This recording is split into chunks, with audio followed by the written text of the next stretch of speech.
So let's go see Endless. Have you ever considered becoming public in the future? Yeah, maybe. I don't know where it stands, but Don't jump off. Thanks. Jumped off last time. Oh my goodness, really?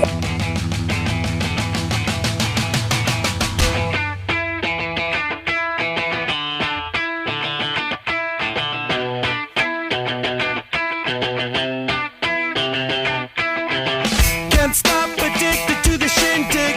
Chop top, it says I'm gonna win big. Choose not a life of imitation. Distant cuts into the reservation. Deep funk the pistol that you pay for. This pump the feeling that you stay for. In time, I want to be your best friend. Eastside love is living on the west end. Knocked out the boy, you better come to. Don't die, you know the truth is some do. Go write your message on the pavement. Burn so bad, I wonder what the wave meant. White heat is screaming in the... You didn't have to start the video, Kat. Oh, sorry. We are in London and we're going to go meet Endless at Jealous Studios. Let's go.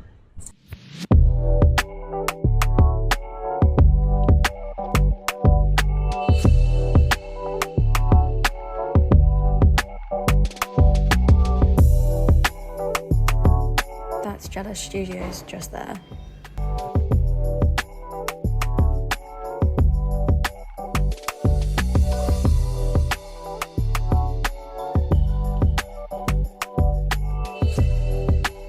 Hey, we're here at Jealous, so let's go see Endless.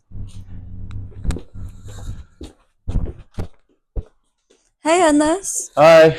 how's it going? Good. How are you? Surviving. Good. What are you Surviving. up to? Surviving.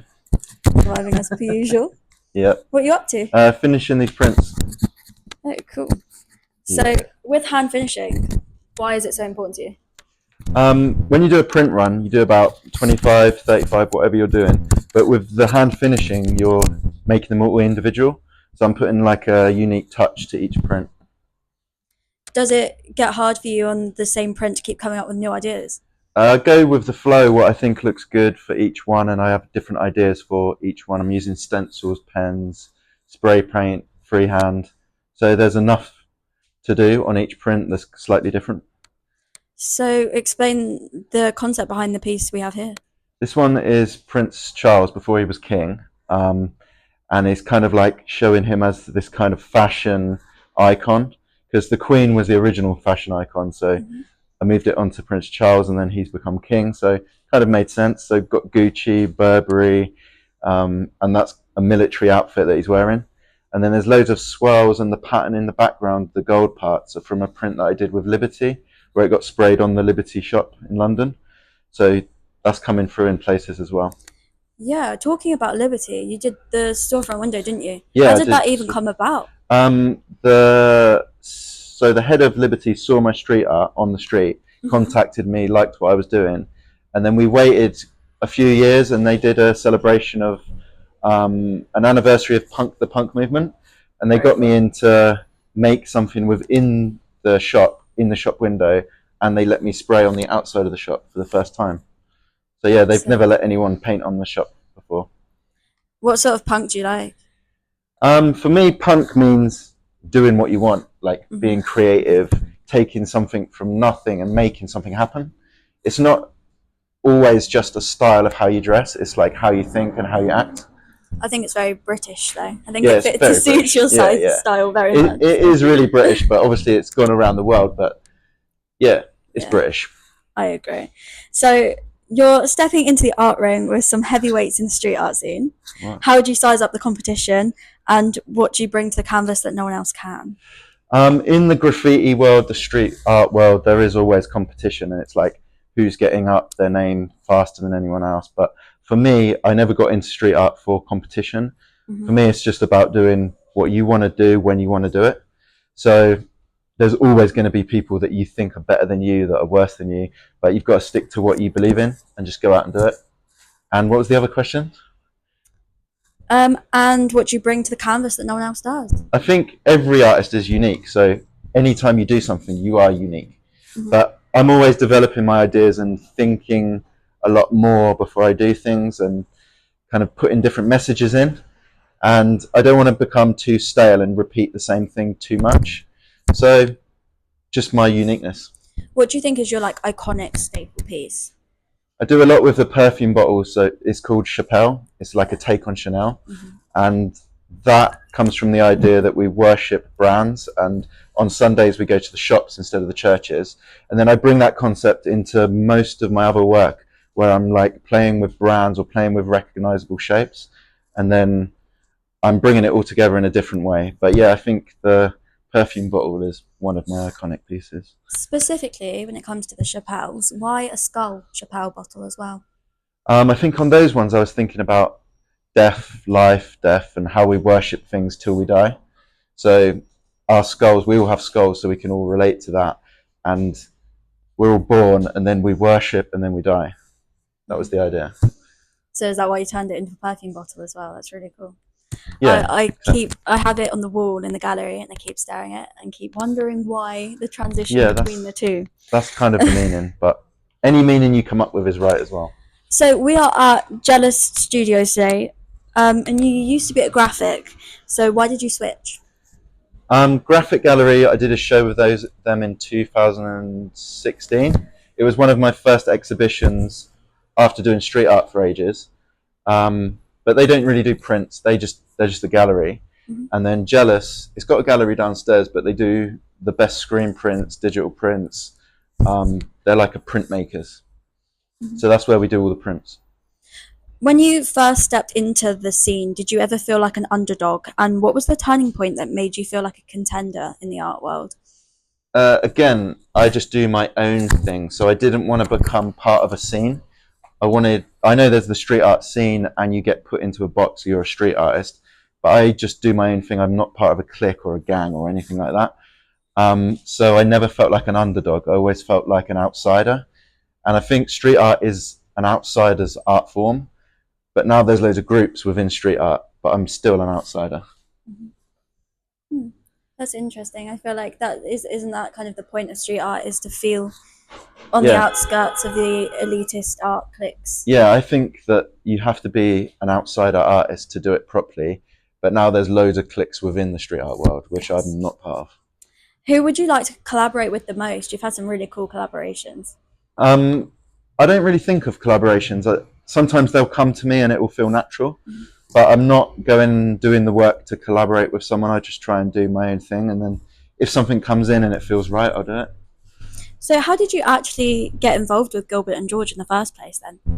Again, it was through street art. So they saw some of my street art. It was a crotch grab on the street from around the corner from their house. They took a photo and used it in one of their artworks. And then it was exhibited in museums all around the world within their artwork. And then I contacted them because I saw it and said, that's my work. And we had lunch and we talked about the work and we just became friends. So it was like a natural progression from the street. That's really cool. People really do come to you, don't they? Yeah. So in the art world, some play it safe. Do you consider yourself a risk taker? I guess there's risk elements involved, but there's risk in everything. Being self-employed, there's risks. Working in the creative world, there's risks. Doing physical street art where it's illegal, yeah, there is risks, but you kind of weigh up the risks. And for me, when I first started, it was like I was doing something wrong, but I could justify it because it was my passion. So I think passion overweighs risk. Talking about street art being illegal, have you ever had a run-in with the law? And what's the craziest experience you've had in the process? Yeah, a few times I've been stopped by the police, but I do it really early, so there's less people around, less police around. And when I've been stopped, I've just been really nice to them, explained what I'm doing, I'm explaining the artwork like I'm talking to you, and they've been a bit stumped because they're not expecting that, and I pretty much get away with it most of the time. Is there any tips or tricks that you have? Yeah, just be nice, don't run away, and explain what you're doing, and then they kind of understand it. From the hype of street art, Banksy, everyone knows what street art is, so they'll understand it even if they don't like it. Interesting. I found it funny. I had to ask that because with Nathan Bowen, he puts on a high vis. Yeah, every time. he goes out in the day with a high vis. Yeah. Again, he makes it so obvious that it seems like it's not wrong. Yeah. But he has been stopped quite a few times. But yeah. Oh yeah. No, I've had some of them. I think he's had some of the most aggressive runs in with the police. Yeah. But yeah, it's Depends how interesting you wanna hearing a do it. different side of the story. So the art world is notorious for gatekeeping. Have you ever felt pressure to conform to its standards? There is gatekeeping, as in like museums, galleries, but again, I just stick to my own lane, and then hopefully things happen, and that might take a long time. But I think that eventually things happen as you want them to. You've collaborated with some major fashion brands, but if you had to turn down a partnership, why would you? If the brand didn't coincide with my beliefs or my style, or they wanted to change my artwork too much, then I would say no. And I've said no in the past to things because I thought it was going in a direction I didn't like and it wouldn't work for my artwork. Then that's when I'd say no. But luckily, every time I've worked with a brand, they've just let me do what I want, and they've been happy with it. I've known you for a while now, and I've realised I've never asked you why the name Endless. At the start, when I was doing street art, I had to pick a name because you don't just put your name out. Yes. And well, some people do. Yeah, some people do. But I thought it was a good idea to have it like a brand because I'm commenting on advertising and branding, and I wanted a word that described how I think. And how I think, I've always got endless ideas. So that's where it came from.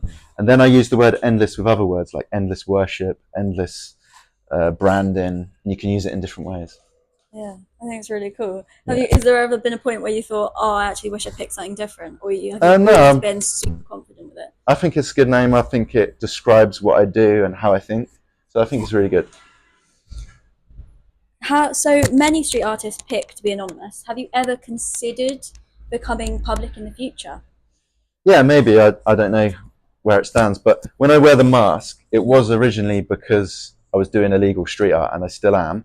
But I also like the fact that you don't show your whole face, like on videos that we're doing now and in photos. The thing I don't like is when an artist stands next to their artwork and they're smiling. It's like all the thought you put into the work and all of that emotion, and then you just get put down to a smile. And we communicate with our faces. So I thought covering half my face, it puts more emphasis on the work. So it's not just about the illegality, it's more about like how I want to be perceived as a person. And when we think of people, we think of faces. That's very true. That's very interesting. More of a deep thinking than just the illegal. That's very interesting. Thank you. Are you doing it now? Yeah. We can stop if you want. No. Okay, cool. Should we go up on the roof? Yeah, let's go. Let's go. Your prints are bigger than me, by the way. Yeah. I have a problem with this in the gallery, especially your original pieces. Yeah, they are quite big. And sometimes I can't put them up on the wall by myself. The prints are bigger than the original sometimes.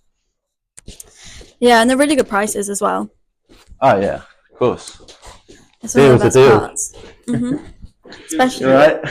We're going upstairs to the roof. Oh, there Sorry. you go. Thank you. Don't jump off. Thanks. You jumped off last night. Oh my goodness, really? I like it. You scared me. I'm just very gullible. That's Dario. So, Endless, you've collaborated with some luxury brands that some might argue exploit consumer culture. Do you ever feel like you're contributing to the very system that street art was once meant to criticise? I guess you could say that, or you could go the other way and say that artists are making a living out of doing what they love. But again, I don't want to be part of the street art world, so let's see if it's open. Oh, thank you. So yeah, when I work with a brand, I'm thinking of how I can be myself and be creative. I'm not thinking about how I'm exploiting anything or they're exploiting anything. So the rise of NFTs have been divisive in the art community. So what's your stance on digital art? I think NFTs just got huge, like there was a huge hype about them, and now it's calmed down a little bit. But for me, I see it as a way of you can buy a piece of art like with a token, and the art can be physical, and you can still buy it as a NFT. So it's moving in a new direction. So yeah, it's good. It's just a different way of buying work. Do you think it's the way forward? I think it's a side way forward, but there's so many other ways forward. So I think it will stick around. So many people see street art as vandalism. Have you ever faced ethical dilemmas about it? Yeah, I mean, you don't do it on someone's house, a car, and stuff like that. We always look for like broken down buildings or doorways, places that you're not going to annoy someone or destroy something too much. So that's the kind of ethical side of it. How old were you when you started street art? I did do some when I was at university, so I was about 22, but then I got more serious when I kind of hit 30. So yeah, I started taking it more seriously, and I was going out like 4 times a week, like every night, 4 times a week. At what point did you realise, wow, I'm good at this? I still don't realise that. I just think that I don't stop. So I never thought I was good. I just thought I'm not going to stop, and then I'll slowly progress. What the public thinks is good, maybe that will progress on its own. But yeah, if an artist thinks they're good, then they'll probably stop. Interesting. Banksy is the most famous street artist. Do you think his success has overshadowed the work of some other street artists? I think his success has shown the general public that street art can be taken seriously because of the prices, the exhibitions. It's seen as a genre of art now, not just like an outside genre. But yeah, I don't think it's overshadowed. People get annoyed when he gets more fame, but he's worked that up and it's helped the whole community. Have you ever had someone copy your art?